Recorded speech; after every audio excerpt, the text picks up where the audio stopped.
I never imagined that a simple question from my nephew would shake the ground beneath my feet.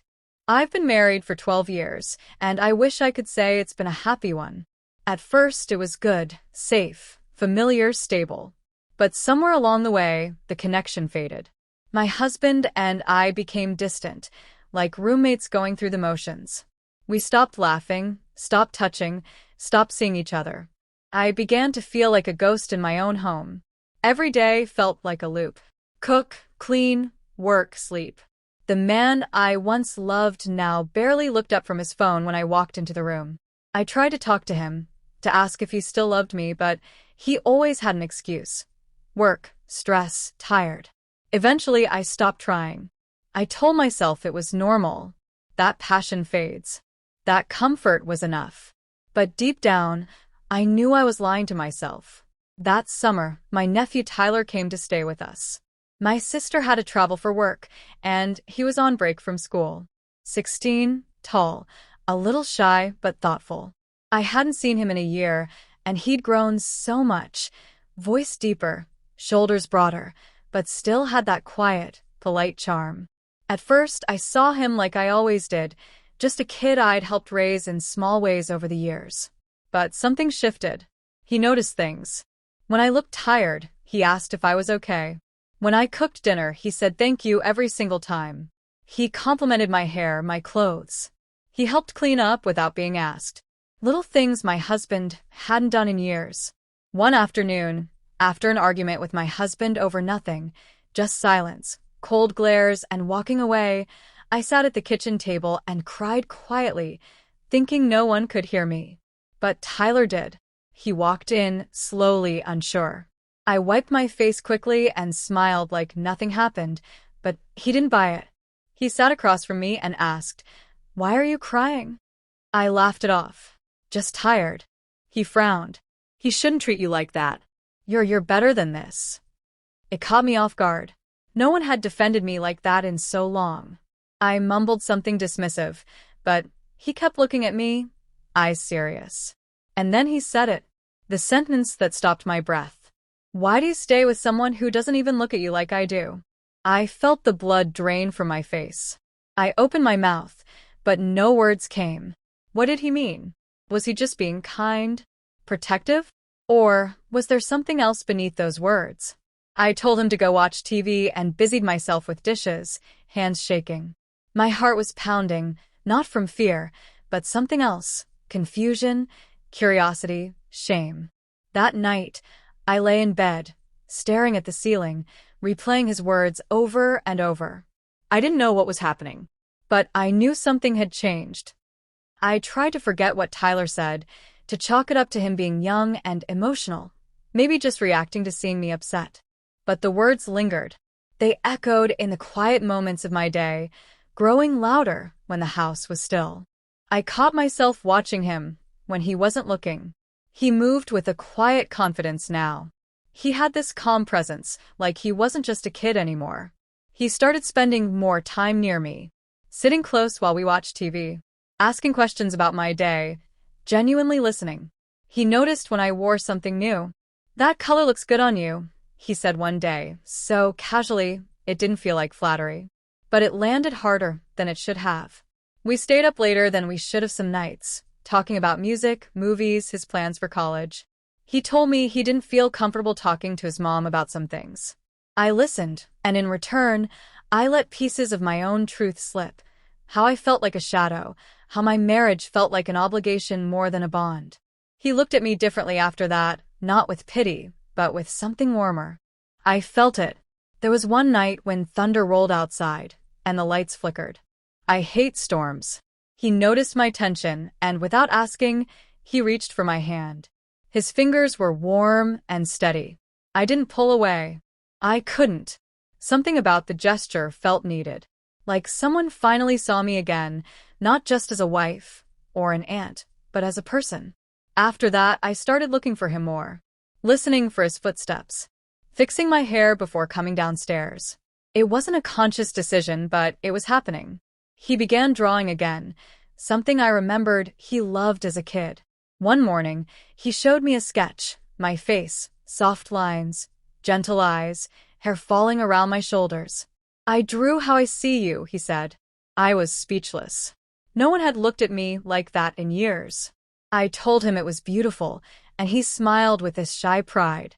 I felt tears sting the corners of my eyes, but I held them back. What was I doing? This was wrong, wasn't it?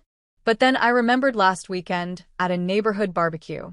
My husband had laughed a little too loudly with a woman 10 years younger than me, his hand grazing hers as he reached for the tongs. When I mentioned it on the way home, he brushed it off, like I was crazy. Tyler never made me feel crazy. He made me feel real. That night, I kissed his cheek. Just a second. Just soft. He didn't flinch.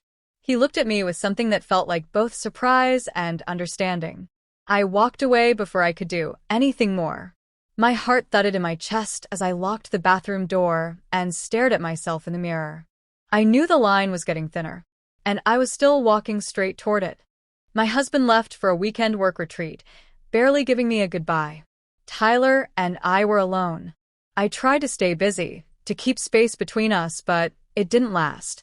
He was in the kitchen making tea when he asked, "Are you okay?" It was such a simple question, but it hit different coming from him. I nodded, but he stepped closer. "You don't have to pretend with me." He touched my hand. Not accidental. Not playful. Intentional. I didn't move. I let him. The room felt too quiet. My breath caught. His thumb brushed over my knuckles, slow and soft. Then he leaned in and kissed me. I didn't stop him. I kissed him back, longer than I should have. There was no more hesitation. We didn't talk much.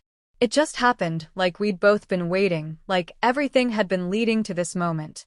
I told myself it was a mistake, that I'd stop it, but I didn't. I needed to feel that alive. I needed someone to want me again. Afterward, I sat on the edge of the bed, wrapped in silence and guilt. Tyler reached out, touched my back. "I love you," he whispered. I didn't say it back. I couldn't. He looked hurt, but didn't push. I told him to go to his room, that we needed to talk in the morning. But morning didn't make anything clearer. I avoided his eyes over breakfast. Every sound in the house felt louder. His footsteps, the clink of a spoon. I stayed locked in my room most of the day. When I finally came out, he was sitting on the couch, sketchbook in hand, staring blankly. I sat beside him. Not too close. "We can't do that again," I said. My voice cracked. It was wrong. He closed the sketchbook. "Did it feel wrong to you?" I didn't answer. I couldn't lie. He looked away, jaw clenched. "You're going to pretend it didn't happen." I stood up. "We have to." That night, I deleted messages, cleared browser history, washed sheets that didn't need washing. My hands shook the whole time. I kept telling myself I wasn't the kind of person who did things like this. But I was. I had done it. When my husband came back, he kissed my cheek like nothing had changed. I forced a smile, nodded when he talked about his meetings. I moved through the house like a ghost again, only now I was carrying something heavier than before. Tyler barely looked at me. We spoke in short sentences, acted normal when others were around. But the air between us was different. Tense. Quiet. Final. I'd crossed a line I couldn't uncross. I told myself it was a moment of weakness. But deep down, I knew it was more than that. I had wanted it. Not just the touch. The feeling. The attention. The connection. I thought silence would make it disappear. But silence only made it echo louder. It's been months since Tyler left. My sister never questioned why he didn't ask to visit again. She said he seemed different, more withdrawn, quiet, not like himself. I nodded, pretending not to know why. I told her maybe it was just growing up. But I knew the truth. I had changed something in him, maybe broken something I had no right to touch. My marriage is still what it was. Cold, flat, predictable. We sleep in the same bed, but it may as well be miles wide. We speak when we need to, never more than necessary. He doesn't ask where my mind goes at night, and I don't ask about the woman he still texts under the name Mike in his phone. We live in silence, avoiding the sharp edges of everything left unsaid. Sometimes I check Tyler's social media. He doesn't post much. But when he does, it's usually a girl, maybe his age, maybe younger. Pretty, bright smile, the kind of light I used to have before life dulled it. He looks happy with her. Or maybe just trying to be. I stare at their pictures longer than I should. Not with jealousy. With guilt. I wonder if he hates me. If he regrets it. If he looks back and sees me as a mistake or a moment. I hope he moved on. I hope he found someone who didn't take advantage of a fragile connection. Because I did. I took something pure and turned it into something else. I've thought about writing him, apologizing, explaining. But what would I even say? That I was lost? That I was desperate to feel like I mattered to someone again? That I needed to believe someone could still look at me and see more than someone's wife? One night, my phone lit up. A message from a number I had deleted but never really forgot. "Do you ever think about me?" That was all it said. No name, no emoji, nothing more. I stared at it for an hour. Typed replies. Deleted them. Over and over. I never answered. I deleted it. Again. But I didn't sleep that night. I lay in the dark, eyes open, heart heavy. I thought about how fast a decision can change everything. About how one kiss can unravel years. About how easy it is to cross a line, and how impossible it is to go back. Sometimes I see a shadow at the edge of memory. His voice, the warmth of his hand, the way he said my name like it mattered. I try to push it away, but it stays. Quiet, steady, permanent. I thought I was the adult. I thought I had control. But the truth is, I was just another broken person looking for love in the wrong place.